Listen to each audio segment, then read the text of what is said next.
नमो अरिहन्ताणं नमो सिद्धाणं नमो आयर्याणं नमो वज्रायाणं नमो लोये सव्यसाहुणं मंगलमय मंगलकरण बेतिराग विज्ञान नमो ताहि जाते भये अरिहंतादि महान करि मंगल करि हो महा ग्रंथ करण को काज जाते मिले समाज सब पावे निज पद राज। अपनी चर्चा विगत 2-3 दिन से चल रही है मोह की महिमा के ऊपर। क्या हम वाकई में मोही हैं? क्या हमारा अट्रैक्शन मोह की तरफ बढ़ रहा है निरंतर कि घट रहा है? छोटे बालक का मोह बढ़ना तो स्वाभाविक है कि वो माँ की ममता से अभी अभी जुड़ा है, तो उसका मोह तो इतना होता ही है कि वो समझता नहीं, कोई उसे समझाए तो वो समझ नहीं सकता, तो उसका तो स्वाभाविक है कि मोह बढ़ना।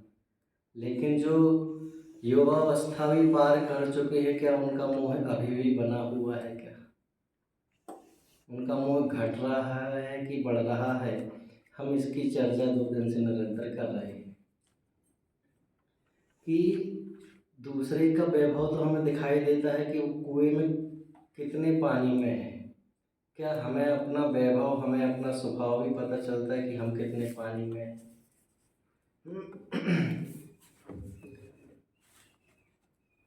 कि अनादिकाल से हमने अनंत काल तक के समय में हमने बहुत बार ऐसे विषयों को जाना है जिस विषय को हमें चखा ना हो, इसलिए आचार्य कुंद कुंद स्वामी को लिखना पड़ा।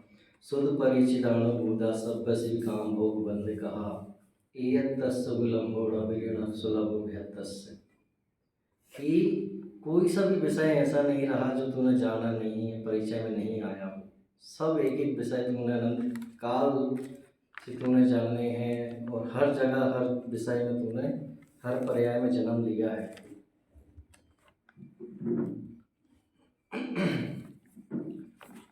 पेज नंबर 93 देखो, उसमें अपन पढ़ रहे थे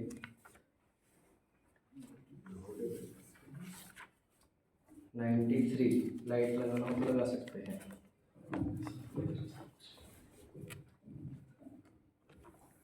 तो 2 घटनाएं मैं बता रहा हूँ आपको कि जीव इतना मोह से आकुल व्याकुलता होते हुए भी यह इतना अट्रैक्ट है मोह से, ममत्व से, कि पता नहीं कितना इकट्ठा करना चाहता है। कि ले जाने की व्यवस्था नहीं है, ये हम तुम भी जानते हैं, लेकिन हम इतने कमाने में मस्त हैं कि इतने कमाने में मस्त हैं कि जैसे अगले भाव में ले जाने के लिए धन ही हमारे साथ जाएगा। ये धन हमारे साथ में नहीं, ये हमारे परिणाम साथ में जाएंगे। और सारी दुनिया विपरीत काम कर रही है। परिणामों को तो रख दिया है एक अलमारी में बंद करके, हमारी जो सोच है, हमारी जो भावना है, उसको तो रख दिया हमने तिजोरी में बंद करके, और जो काम में नहीं आनी है वो निरंतर दिन रात उसी के लिए कर रहे हैं। बोलो, सुबह से उठ करके हम अपने 2 मिनट में दिनचर्या देखते हैं कि सुबह से उठे तो पहला काम या तो किसी को न्यूज़पेपर चाहिए, नहीं तो पहली प्याली चाय की चाहिए, दातुन चाहिए, ब्रश चाहिए, टूथपेस्ट चाहिए, किसी को कॉफ़ी चाहिए, किसी को दूध चाहिए, फिर तुरंत ही उसके साथ नमकीन चाहिए, किसी को कुछ चाहिए, नाश्ता चाहिए। फिर इतना सुन लिया तो किसी को गाने चाहिए, टीवी न्यूज़ चाहिए 1 घंटे की। कुछ नहीं तो अब बोर होने लगे धीरे धीरे तो चलो घूमने चलें, कुछ नहीं तो चलो भाई दोस्ती यारी के साथ मंडप लगा के बैठ जाएं, सर्किल बना के बातें कर लें, इसके यहाँ ये हो गया, उसके यहाँ वो हो गया। फिर भूख लगाई, भूख लगने के बाद अब क्या है, थक गए खाते खाते, तो अब सो जाना चाहिए। खराटे मार के घोड़े बेच के सो रहे और क्या 3-3 4-4 बजे तक। फिर उठे, फिर गर्मी है तो ठंडा चाहिए, लस्सी चाहिए, नहीं तो जूस चाहिए, कुछ ना कुछ। दोपहर का नाश्ता चाहिए, शाम का भोजन चाहिए, फिर घूमने चाहिए। अब भाई खाया तो पचाना पड़ेगा ना। हाँ, फिर शॉपिंग करना है तो डीमार्ट मॉल चलना है, कुछ ना कुछ चालू है। हाँ, आज ये पिक्चर आ गई, आज इसके यहाँ शादी है, आज इसके यहाँ कुछ ना कुछ चलता ही रहता है 10-11 बजे तक। और फिर रात में फिर सो गए घोड़े बेच के, फिर सुबह हो गई, फिर वही दिन भर यही लगा है। भाई आत्मा कब जाना तूने? भगवान के भी दर्शन करें तो भगवान के यहाँ जाते हैं, एक तो 24 घंटे में हम 5 मिनट के लिए भगवान के पास जाते हैं, उसमें भी भगवान के पास गए तो आंखें बंद कर ली। होता कि नहीं होता ऐसा? भगवान के यहाँ गए और आंखें बंद कर ली और आ गए, तो मंदिर में देखा क्या तूने? कुछ नहीं देखा, गए थे आंखें बंद करके आ गए। मंदिर में आंखें बंद करने के लिए नहीं, आंखें खोलने के लिए जाया जाता है। आंखें बंद करने से क्या आत्मा नजर आता है कि भगवान नजर आते हैं? वहाँ पे भी ऐसा लगता है, इधर पे भी नींद का समय होता तो इधर भी सो जाए। ये जीव कहीं पर भी किसी को नहीं छोड़ता। देखो मोह की हालत में साधर्मी की कथा सुनाता हूँ। साधर्मी तो कहने में भी बहुत बड़ा शब्द हो जाता है, क्योंकि वो धर्म स्वाध्याय से नहीं जुड़े, तो क्या साधर्मी कहें उनके लिए। 40-45 एकड़ जमीन है, 4-5 बंगला, खेती पाती में कोई कमी नहीं, घर में पैसे, धन संपत्ति, बिजनेस अच्छे चल रहे। 20-25 साल पहले शादी हुई, 2 बेटी 1 बेटा। बेटा गर्भ में 2 बेटियां हो चुकी थीं। पीता था वो शराब, नशा करता था और बहुत मारता था अपनी पत्नी को। अब वो भी कहाँ तक बर्दाश्त करे, हर सती सीता थोड़ी होती है। मार खाते खाते सहन करते करते एक दिन रो ही पड़ी और घर पर फ़ोन कर दिया कि ये मुझे बहुत मारते हैं, प्रताड़ित करते हैं। पिताजी आए और दूसरे दिन ले गए, कंप्लेंट वगैरह हो गई, केसेस चालू हो गए। आज 22 साल होने पर भी वो घर से वापस नहीं आए और ये लेने नहीं गए, हालत ख़राब है। और पैसों का इतना नशा, इतना नशा, इतना नशा, एक लौता लड़का है पूरे घर में, और वो तो भी बिल्डिंग पर बिल्डिंग बनाया जा रहा है, किराए रेंट से पैसा आएगा। और बेटों के लिए जो उसके खुद की संतान है उसके लिए 1 रुपये नहीं दे रहा है, मांगने पर भी नहीं दे रहा है। बोलो उसके मरने के बाद तो पूरी संपत्ति उसकी ही है ना, बारिश तो वही है ना खानदानी। भूल गया वो। और आज उस बेटे की हालत देखो तो ऐसा लगता है कि ये चक्रवर्ती का बेटा होते हुए भी ये कोई दरिद्री का बेटा है। लेकिन जब वो 20 साल का होगा तो घर पे आएगा युद्ध करने के लिए, छोड़ेगा क्या वो? हाँ, सत्ता वैभव में पड़ी है लेकिन सत्ता अभी उदय में नहीं है, तो देखो कैसे उदय सहन करने पड़ते हैं उसको। और उसकी भाव देखो कि जानते हुए भी कि मिलने सब इसको ही वाला है, खुशी खुशी क्यों ना दिया जाए, कि आज सेवा देंगे तो कल मिलेगी ना। लेकिन उसको कहाँ मोह में भटका है, कसाय में मान कसाई खाई जा रही है कि हम बुला लेंगे, वो नहीं आए हमारे कहने पे तो हमारी इज्जत कम हो जाएगी। ये मोह कैसा कैसा काम कराता है, तुम्हें जहर भी खिला देगा कसाय में आकर के, मरने के लिए तत्पर हो जाएगा। हमारी इज्जत चली गई, हमें भोजन में नमक नहीं मिला तो थाली खिसका दी, क्या क्या नहीं करता ये जी, कुछ भी करने के लिए तैयार है। एक बार घर में आग लग गई, रात्रि का समय था, 4थे मंजिल पर सेठ सोता था, नीचे दुकान, ऊपर स्टॉक रूम गोडाउन वगैरह था। नीचे से आग लगी, बढ़ती बढ़ती बढ़ती 2nd फ्लोर पर पहुंच गई। किसी ने जगाया, गेट खटखटाया तो गेट नहीं खोला, और गेट खोला तो उसको हटा दिया, अभी थोड़ा और सोने दो, अभी और सोने दो, सोने दो, सोने दो। आग बढ़ती रही, आग तो अपना काम कर रही थी। जैसे 3rd फ्लोर पर आग पहुंची, थोड़ा सा धुआं बढ़ा, आग बढ़ते बढ़ते 4th फ्लोर में पहुंच गई।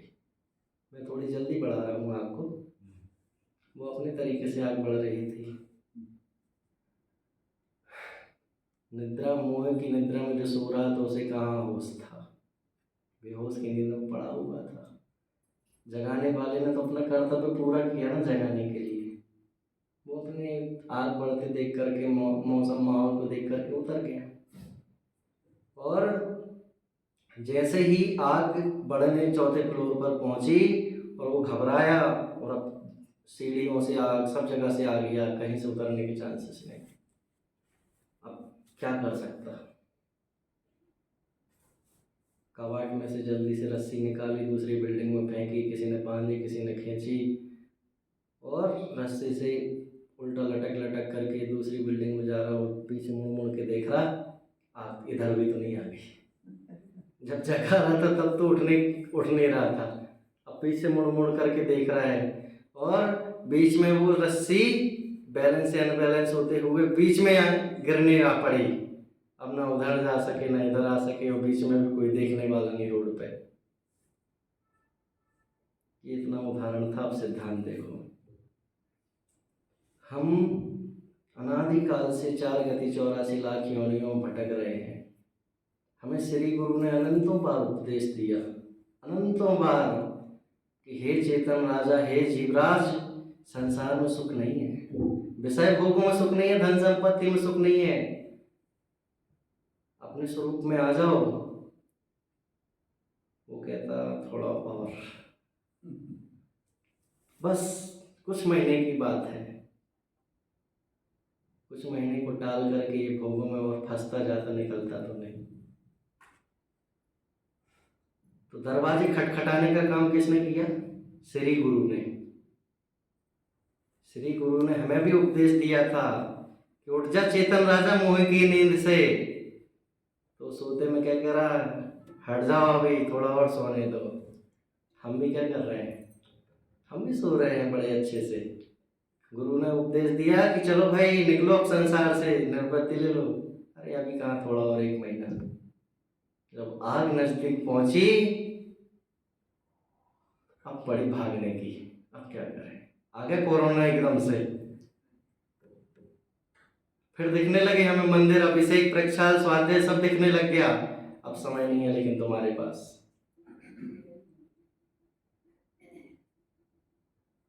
कैसे चलते चलते गिर रहे थे लोग, कैसे चलते चलते बैठे बैठे ही हवा, पता नहीं चल रहा, मंदिर गए तो उधर ही बैठे रह गए, बस में गए, बाहर गए तो वहीं रह गए, लॉकडाउन लग गया। अब क्या करोगे, ऐसे ही रहती है। आगे बढ़ते जाओ मोक्ष मार्ग में, पीछे मत देखो, नहीं तो रस्सी कब टूट के पीछे रह जाएगी पता नहीं चलेगा। नीचे तो खाई है ही है।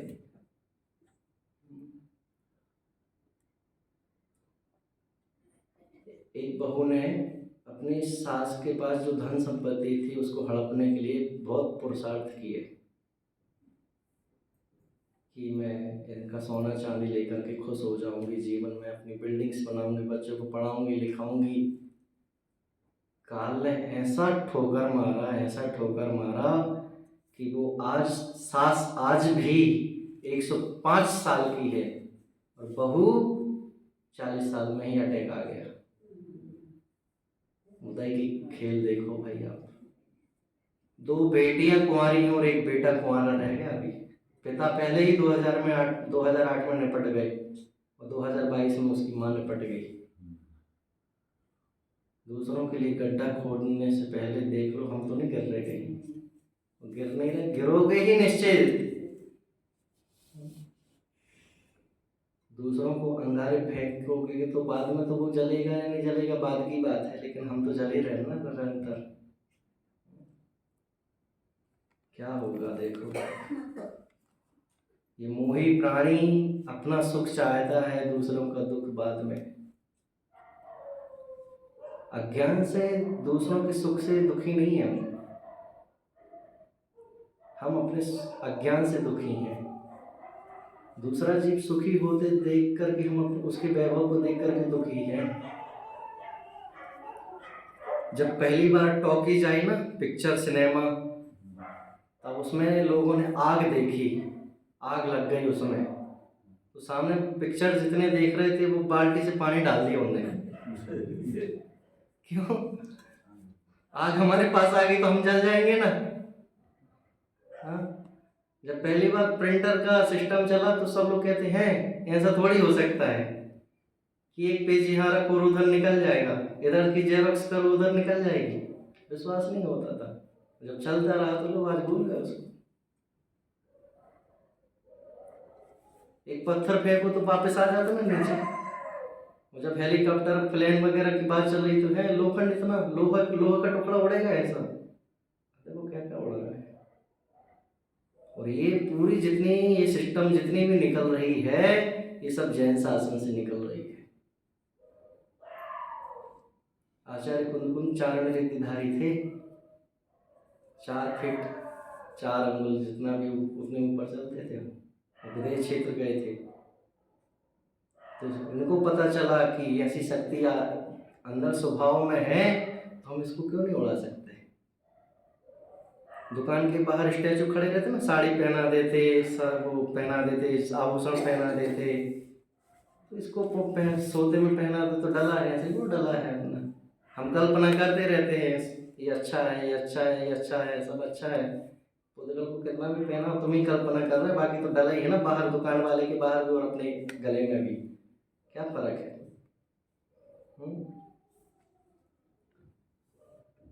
देखो भाई 93 पेज पर लास्ट सेकंड लाइन, स्त्री पुत्रादिक अपने स्वार्थ के सगे प्रत्यक्ष देखे जाते हैं, उनका प्रयोजन सिद्ध न हो तभी विपरीत होते दिखाई देते हैं।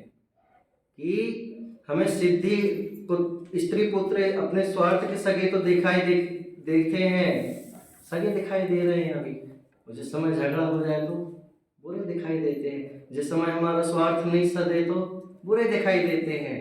लेकिन तू मानता क्यों है उसे अपना?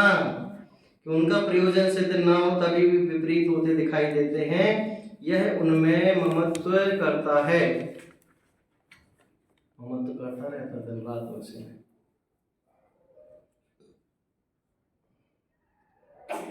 जब तक मन की पूर्ति हो जाए तब तक तो ये घर के सदस्य अच्छे लगते हैं, समय से भोजन दे दिया, समय से हमें जो जो चाहिए वो दे दिया, और एक समय तुम इनसे बोलो कि हमें आज 10,000 रुपये चाहिए और नहीं मिले तो फिर देखो सगे स्वार्थी बने जितने सब दिखाई देते हैं। भोजन में अगर बोल दिया जाए कि भाई हमें रबड़ी खानी है आज और नहीं मिले तो फिर देखो तुम हालत क्या है।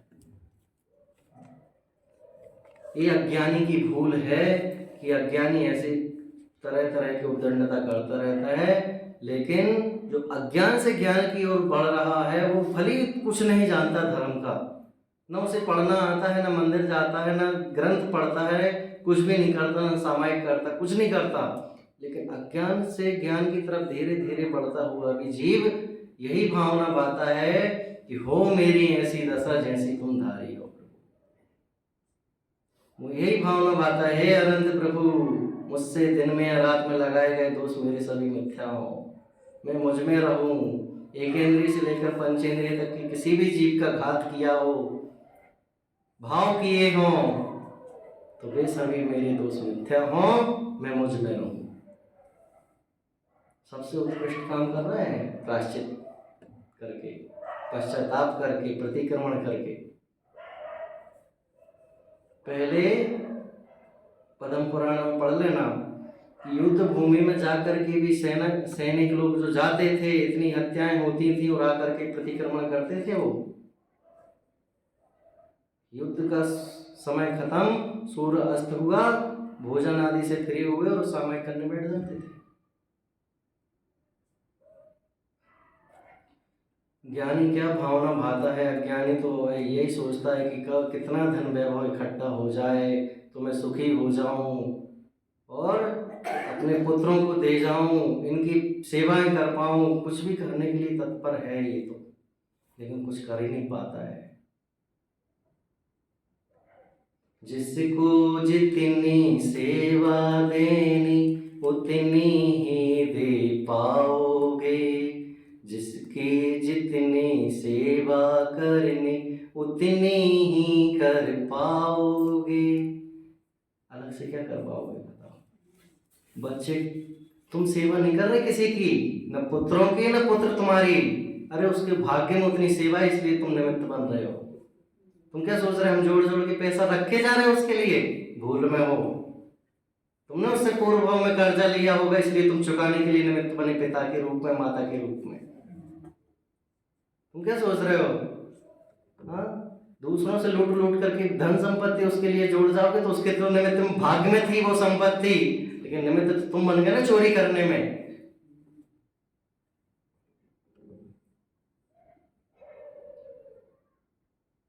माता भी पुत्र को नसीब से तभी मिलती है जब उसने वैसा कार्य किया हो, माता बनने का भी और पुत्र बनने का भी।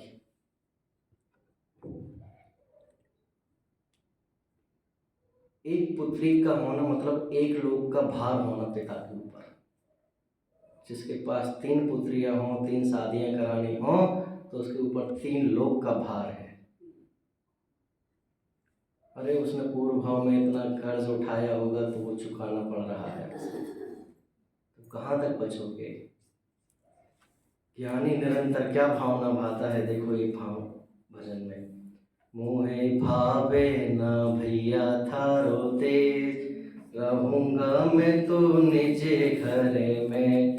मोहे भावे ना भैया थारो देश, रहूंगा मैं तो निजे घर में। क्या भावना भाता है ज्ञानी कि मोहे नहीं भाता, मुझे नहीं भाता ये तुम्हारा देश और तुम्हारा भेष। और किताब दे दो भाई, पीछे रखी ना एक्स्ट्रा और भी रखी है, उधर पे भी दे दो एक क्वेश्चन 215 की भावना निरंतर क्या भाता है कि मुझे ये देश अच्छा नहीं लगता भैया, मुझे नहीं भाता ये तुम्हारा देश और न तुम्हारा भेष, न तुम्हारी घर, न गृहस्थी, न पैसे, न संपत्ति, न दुकान, न दारी, न स्त्री पुत्र, न महल, न कुछ भी। देखो और क्या भाता है। मुहे भावे ना भैया थारो देश, रहूंगा मैं तो निजे घर में। मुझे कुछ नहीं भाता है, मैं तो एकमात्र गायक को जानता हूँ, उसी को समझता हूँ और उसी में लीन रहना चाहता हूँ। मेरा घर कौन सा है? निज घर है। तुम घर से निकाल दोगे, मैं तन रूपी घर में रह लूंगा। तुम मुझे छत से निकाल दोगे, मेरे ऊपर छत नहीं रहेगी, मेरे ऊपर जिन शासन की छत है। दिगंबर किसे कहते हैं? जिसकी 10 दिशाएं अंबर हैं। अंबर मतलब वस्त्र। प्राकृतिक हवा ही प्राकृतिक है, ये कूलर पंखे की नहीं है। लेकिन ये जीव बाहर की प्राकृतिक से अंदर की तरफ घुस रहा है, जिसमें इसमें आनंद ही नहीं है। देखो और क्या भावना भाता है। मोहे न भावे यह महले अटारी, झूठी लागे दुनिया सारी। मोहे भावे न गने सुहेश, रहूंगा मैं तो निजे घर में। क्या कह रहा? मुझे यह नहीं भाता है महल। पहले के समय अटारी हुआ करती थी, लंबी लंबी अटारियां होती थी गांव में। खपरेल के घर होते थे मिट्टी के, और उसी में रसोई घर है, उसी में बिस्तर है, उसी में सोना, एक ही हॉल में सब वो अटारी होती थी।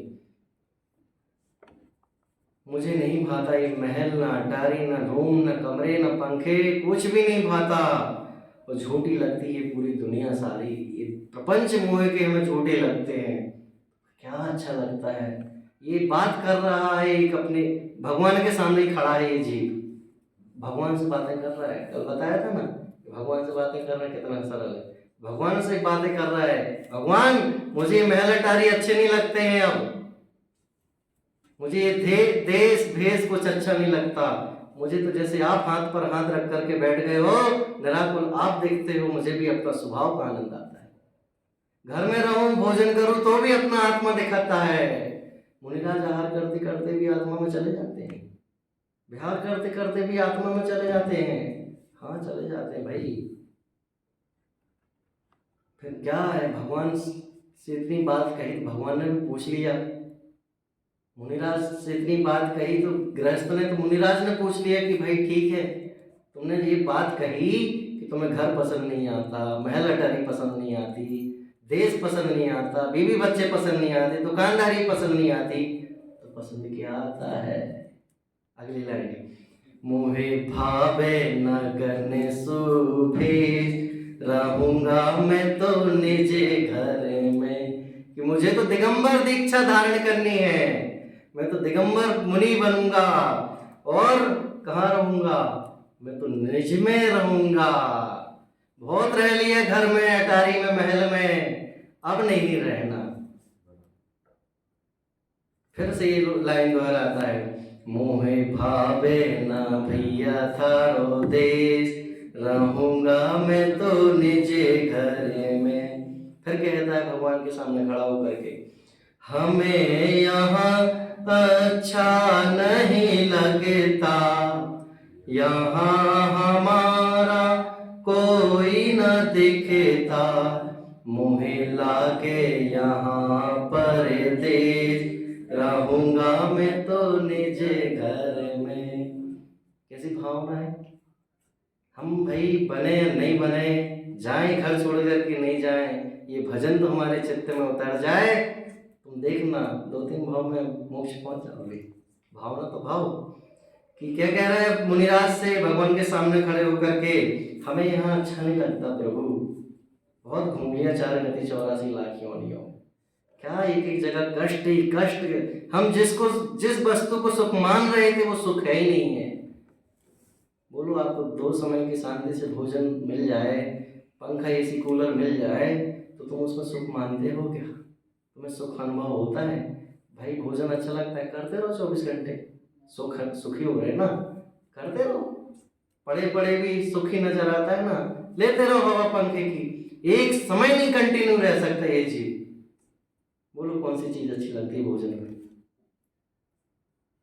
कोई सी भी चीज हो, मुझे नहीं पूछनी, 150 तो खा ही लोगे ना, उसी का नाम तो पसंद है।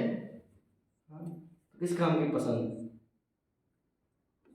अरे आनंद तो उसका नाम है जो कभी खत्म ना हो।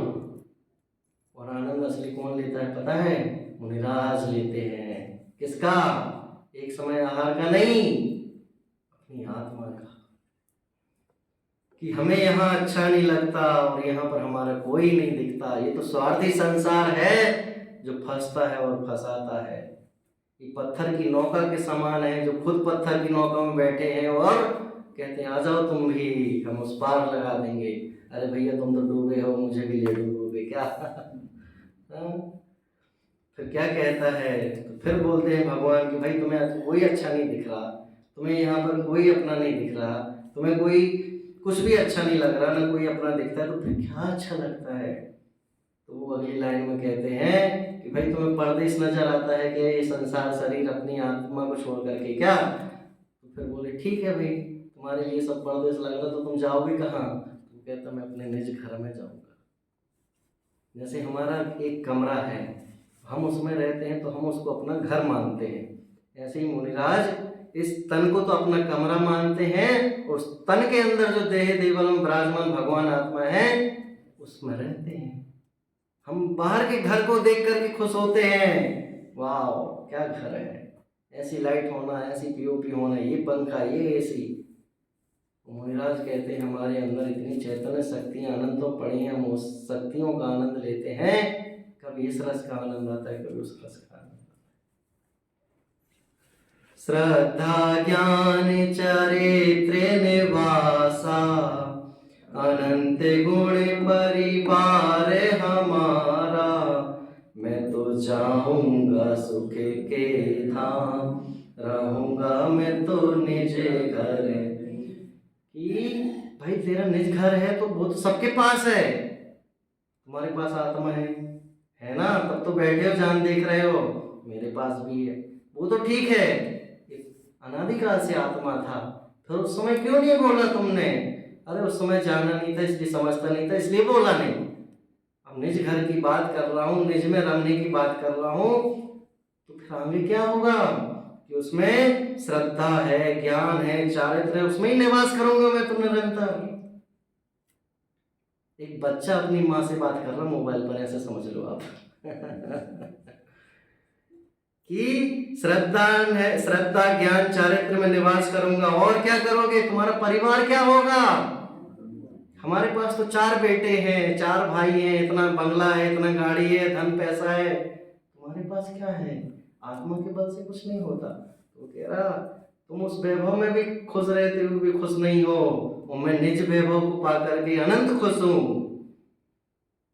और हर जीव सुख की तलाश में बाहर के उपयोग को तो जुटा करके खुश होना चाहता है, लेकिन वो भी जानता है कि ये खुश होने की साधन नहीं है। क्यों बार बार मंदिर आता है, क्यों प्रवचन सुनने आता है? वो भी जानता है कि संसार के सुख नहीं, ये तो संसार के सुख हैं, मोक्ष मार्ग के सुख तो ये आत्मा ही है। तो फिर परिवार कौन सा होगा? कि इस चैतन्य शक्ति में अनंत गुण हमारा परिवार होगा। हाथ पैर नहीं, अरे हाथ पर हाथ रख करके बैठ जाने से, आत्मा की अनुभूति में लीन होने से ही जो आत्मा के ज्ञान प्रचुर संवेदन में, ज्ञान में हमें जानने में आए, वही हमारा वास्तव में परिवार है। कभी पाऊंगा निज में थिरता, मैं तो उसके लिए तरसता, मैं तो धारूं दिगंबर वेश, रहूंगा मैं तो निज घर में। कि जिस माँ का बच्चा खो गया हो, उस माँ से पूछो कि बच्चे की बेचैनी क्या होती है, और बच्चे से पूछो कि माँ की बेचैनी क्या होती है। छटपटाता है वो दिन रात। कोई उससे कहे चल बेटा मैं तुझे घर दे देता हूँ, चल बेटा मैं तुझे जो चाहिए वो खिला देता हूँ, वो कहता मुझे तो माँ चाहिए और कुछ नहीं चाहिए।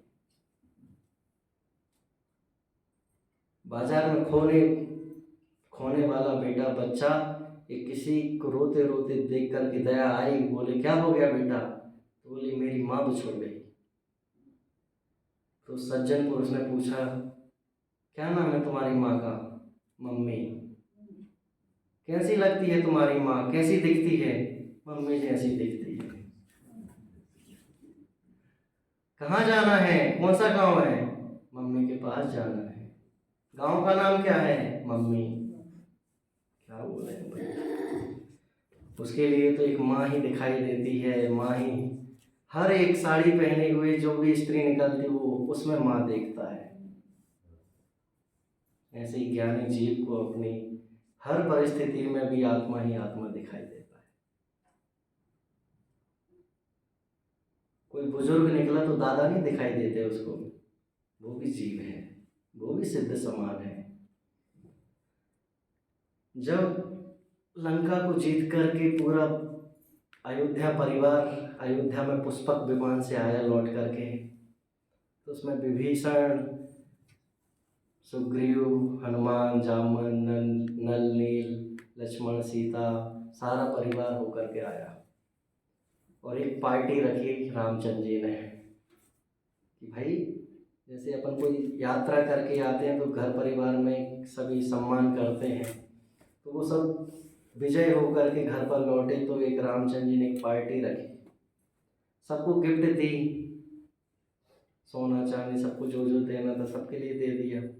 अब लास्ट में हनुमान जी अकेले खड़े टेंशन में मतलब एक जगह एकाग्र होकर के खड़े, और रामचंद्र जी ने कहा हमने सबको वस्तुएं तो अपने घर से जो सामान रखा था सबको दे दी, लेकिन मैं अपने प्रिय पवन पुत्र हनुमान को मैं अपने गले से 9 लखा हार उतार के दे रहा हूँ।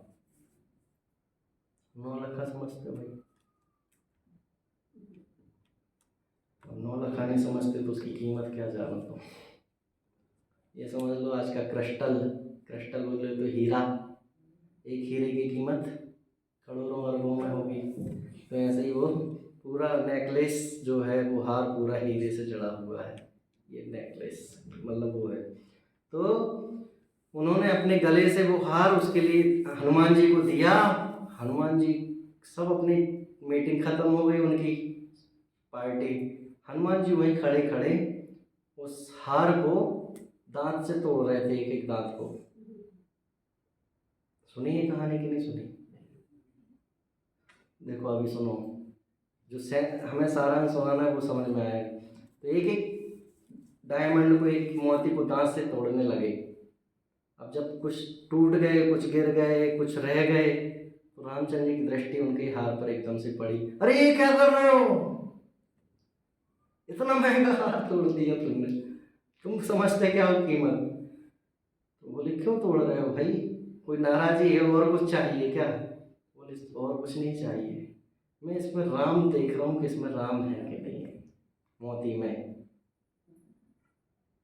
तुम राम ढूंढ रहे हो तो तुम्हें किस वस्तु में राम दिखाई देते हैं?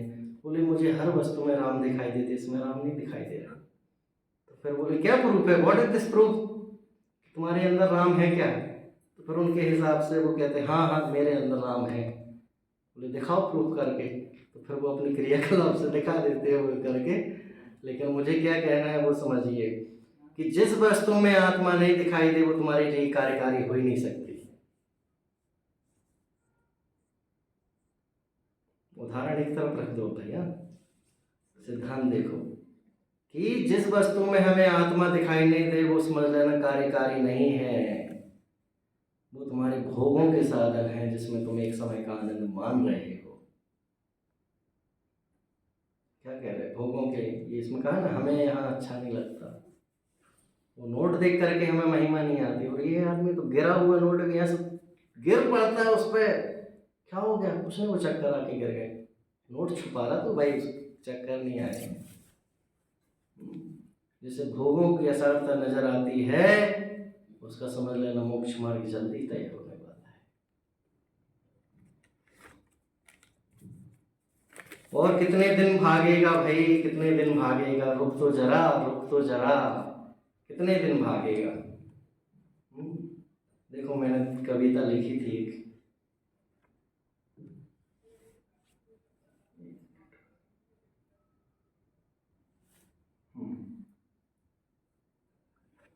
बहुत चलना भागना दौड़ना हो गया, अब तो रुकना है। ये मोह ही नहीं कह रहा, जो मोह से थोड़ा टूट गया है, थोड़ा धर्म से, स्वभाव से नजदीक जोड़ने की कोशिश कर रहा है। बस 2 मिनट बच्चों, बहुत चलना भागना दौड़ना हो गया, अब तो रुकना है। फैल गया जितना रंग राग फैलना था, बस अभी थमना और ठहरना है। अब तो बस समेटना है, देख लिया जग ये सारा, ना किसी से अपेक्षा ना किसी से उपेक्षा है। करना है बस निज में विश्राम, निज तत्व में आराम। बहुत खाई हवा पंखा कूलर एसी की, अब तो हवा सम्यक्त की होगी। और भोजन पानी ज्ञान का होगा, विश्राम चारित्र का होगा। परिवार तो बहुत बने और बनाए, बहुत शादी की और करवाई, बहुत शादी में गए और बहुत शादियों में सबको भेजा। अब मोह का परिवार नहीं होगा, साधर्मी त्यागी ज्ञानियों का होगा परिवार। अब परिवार ऐसा ही होगा जो बताए निज तत्व का सार। जाना तो सबको एक दिन है, ना तुम अमर हो ना हम अमर हैं। किसकी बात किसका अकड़ और किसका घमंड करूं, किसका मान करूं, श्रद्धान कर लूं, श्रद्धान कर लूं आत्मा का, संसार से निकल चलूं। संसार में न वापस आऊं, यही धर्म की विजय। करो निज का कल्याण, यही जिन शासन की विजय। लिखता रहता हूँ, कुछ ना कुछ आता है तो क्या भाई, भोगों की असारता तो भोग में ही चली जाएगी। बोलो तुमने इतनी रात सो लिया, इतने कितने, कोई 60 साल का है, कोई 40 साल का है, दिन में भी सोए रात में भी सोए, कुछ सोने से कुछ निचोड़ निकाले तो क्या निकलेगा। हमने इतनी टीवी सीरियल पंखे एसी कूलर की हवा ले ली, अब उनको इकट्ठा किया जाए क्या निकलेगा। जैसे गाड़ी में पेट्रोल डालने के बाद भी वो कचरा बन जाता है हर पार्ट में, काला काला ओवन क्या बोलते हैं उसको, डीजल टाइप का निकलता रहता है। ऐसे ही हमने इतना सोने खाने के बाद भी क्या निकला, कोयला टाइप का इकट्ठा करके निकालो तो वही निकलेगा निचोड़ में। तुम्हारे परिणामों का निचोड़ निकाला जाए कि तुम कितने समय मंदिर गए, तुमने अपने उपयोग को कितना संभाला, कितना से थोड़ा सा पेट्रोल इकट्ठा होगा जो तुम्हारे अगले भाव में जाने वाला है। हम अपने परिणामों की संभाल रखें स्वभाव के सन्मुख होवें। भाई रहें घर गृहस्थी में, लेकिन भावना यही भाएं कि ये साथ में नहीं जाना है और हमें इससे निवृत्त होना है।